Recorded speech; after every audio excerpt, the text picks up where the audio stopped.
If you've ever run a game of D&D or Pathfinder or really any tabletop game, you've probably found that there are some times when your players aren't fully engaged. Maybe they're looking at their phone or staring vacantly off into space. Now, you're never going to manage to keep everyone's attention squarely fixed on the game for 2, 3, 4, or sometimes even more hours at a time, so you definitely shouldn't take it personally if people start to lose focus after a while. However, there are some things you can do to make sure that the quests and storylines in your games are as engaging as they can be, and that your players feel like they have an active role in what is happening at every stage of the journey. So as we round off our discussion about quests in your games, let's take a look at some of those.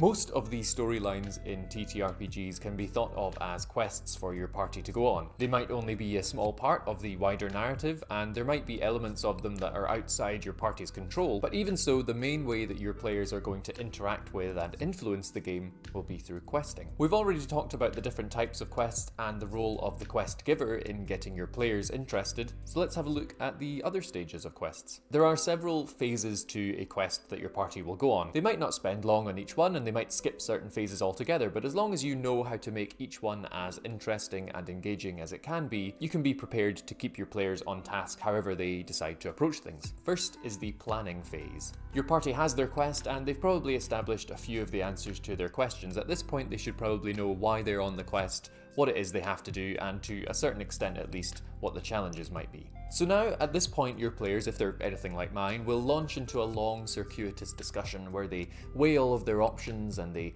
look at the situation from every possible angle, except the most obvious one. Boom. Roasted. And come to the conclusion that the only possible solution is to kill everything. Okay, that's not entirely fair. In fact, the party that I am a part of in one of the games I'm playing in at the moment is very guilty of that same thing. It's an easy trap to fall into. You exhaust yourself trying to come up with the most creative solution that makes use of your character's unique traits and skills, and when nothing jumps out at you, you fall back on, I don't know, I guess I just hit it. As the GM, part of your role is helping your players to develop the interesting ideas that they come up with. It can be fun to play the part of the villain and act as a force that's working against the players, but at least in my experience, I find this stalls out the game more often than not and makes it hard for your players to feel like they can do anything meaningful that will impact the game. So it's okay to help them out instead. A lot of the difficulties with the planning phase comes from everyone trying to do their best to improvise, the GM included. The players are trying to come up with ideas and you have to try and retroactively fit them to the plans that you've already made and see how they're going to work. I don't actually often come up with a solution to the problems that I put in front of my players. I just put an obstacle in front of them and hope that they can figure out a way to overcome it, and they always do. Even if it means a little bit of rule bending here or lateral thinking there, it's all good. We're getting a little off track possibly. Stay focused, Tom. Stay in the game. Here are some things to try when your players are planning their approach to completing a quest. Have an NPC present who can suggest ideas or help to develop their own thoughts further. Some players won't mind at all if you want to interject an idea or two as the GM, but it's a lot less jarring if you can do so through the proxy of an NPC. If your players spent ages trying to come up with an idea, couldn't really get anywhere with it, and dejected and defeated, ended up just falling back on the tried and true method of, I don't know, let's just blunder through everything and see what happens, then think about introducing a character in the next area or after the next battle who can provide them with an alternative strategy, or who has some missing key piece of information that would help to reinvigorate them to come up with ideas again. Suggest that your players make some rolls to notice important things. I usually find it's best not to volunteer information unprompted, but you can certainly suggest that a character makes a roll, especially one that falls under their skill set. Maybe to notice a key piece of information or to realize that there's a flaw in the plan that they've come up with. Use your quest giver if you can. Have your quest giver suggest to them that there are several different ways of approaching this quest. Split them into clear, distinct options and give your players time to reflect on which option they want to pursue. Do they want to go for a full frontal assault, or sneak in and out without raising an alarm, or could there be a diplomatic solution?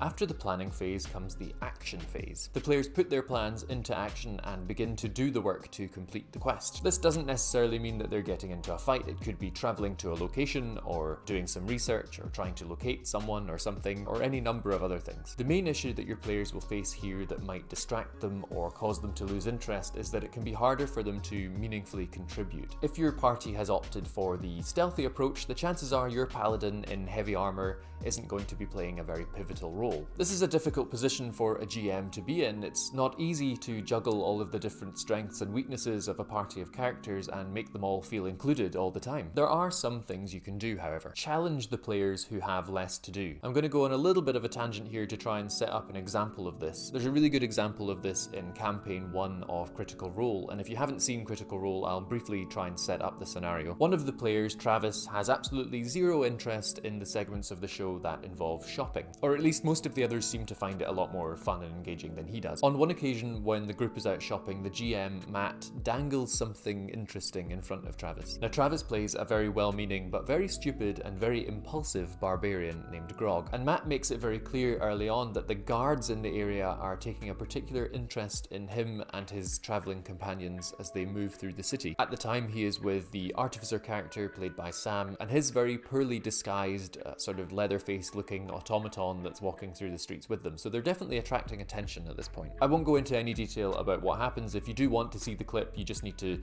search in YouTube for Grog and Tari go shopping, or Travis and Sam go shopping. Will probably also bring it up. Anyway, Travis and Sam and their characters end up in a very chaotic situation that very quickly gets away from them and ends up becoming one of the most memorable moments in the entire campaign. All of this while they were just going shopping, which it seems is something that neither Travis nor his character are particularly well suited to. The point of all of that is that even if it was unintentional on Matt's part, this is something that we as GMs can seek to produce in our games. In this situation where your clanking plated paladin is left behind because they couldn't sneak past a corpse, you would be forgiven for taking a moment to check your phone or going to get a snack. But your GM could surprise you here and give you something to do that might indirectly affect what the rest of the party are getting up to, or it might not. But either way, your character is challenged and you get to have some fun. Maybe you notice that some reinforcements are approaching the gatehouse that your party has snuck into and it's too late to warn them, so what do? Maybe you hear someone in distress calling for help. Or maybe quite simply you just meet a strange character of some kind. This doesn't have to happen every time that someone is left behind or isn't fully engaged, but it is a nice trick to have in your back pocket.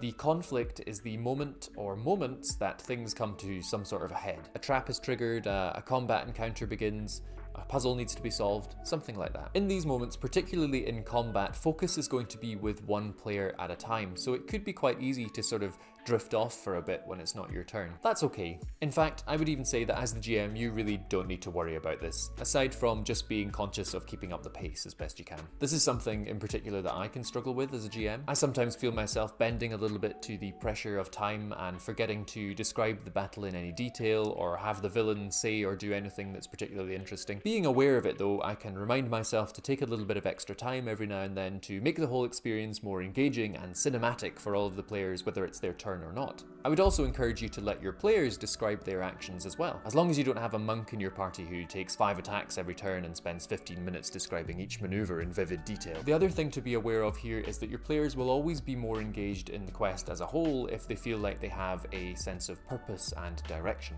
Find ways to remind them of their goal. If it's a fight, you could shake things up a bit by having one of the enemies turn and run to warn the boss or trigger a trap. Now there's an unfolding situation that your players need to work together to resolve, besides just the usual routine of taking their turn and trying to do as much damage as they can to the closest enemy. If the conflict is that they have triggered a trap room and the ceiling is slowly lowering, classic, then you could introduce a timer to ramp up the pressure and force them to work together. If there's a puzzle and you know you have a player who isn't really interested in puzzle solving, you could put their character in a situation where they have to do something else to contribute. Time for a Lord of the Rings reference! Say your party is out on their quest. You've just had a big fight with a troll and some goblins. It was tough going. One of your rogues was almost killed. You keep going, but you can hear them gaining on you. They catch you and it looks like it's all over. You steel yourselves to go out in a blaze of glory, but then suddenly, all the goblins run away.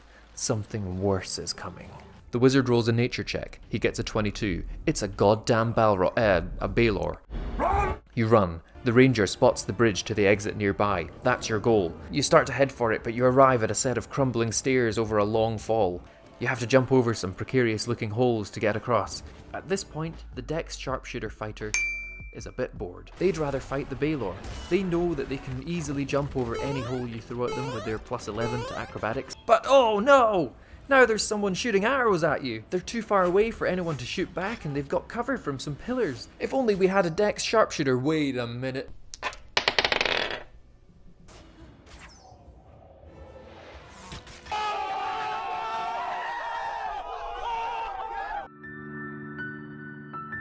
The resolution is the part of the quest where things begin to wrap up. You know, whatever it is, you got the MacGuffin, you defeated the puppy, you rescued the dragon, that sort of thing. Sometimes we can experience a bit of a lull here. Everyone's coming down from the conflict and they're kind of ready to be done with the quest. And so they say, alright, yeah, we take the doodad back to the guy and have a long rest. Did we level up? Well, hold on a minute, it's not over yet. It can be pretty difficult to motivate the players to do anything at this point, particularly if you're nearing the end of an hours-long session. Don't overexert yourself trying to reinvigorate everyone here. Something you can do though is give them a little taste of what's to come. Tease the next adventure, or give the players a chance to get a glimpse of the wider schemes at play. If you've taken the time to lay out some breadcrumbs already at this point, then start to connect some of those dots, give them a mystery to puzzle over, give them some questions to carry them through to the next session. Can you hear my stomach? I'm a hungry boy. Hopefully this results in your players thinking about who they can talk to, where they can go, what they can do to find out more, rather than if they can rest and save at the checkpoint. Finally, as a bit of an addendum to the resolution, you have the consequence. Now this doesn't have to be, ha! You killed the monster in the tree, but no, those kids got eaten, so really you're the monster, you piece of shit.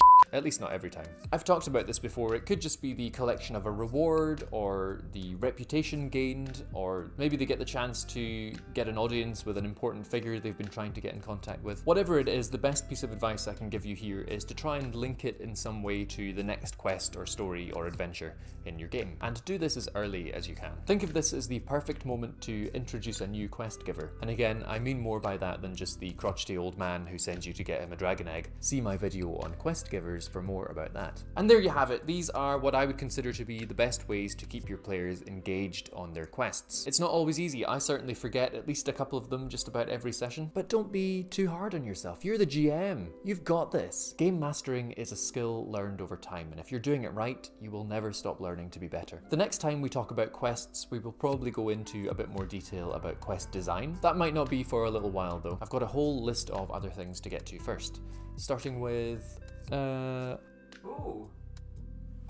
another requested topic actually.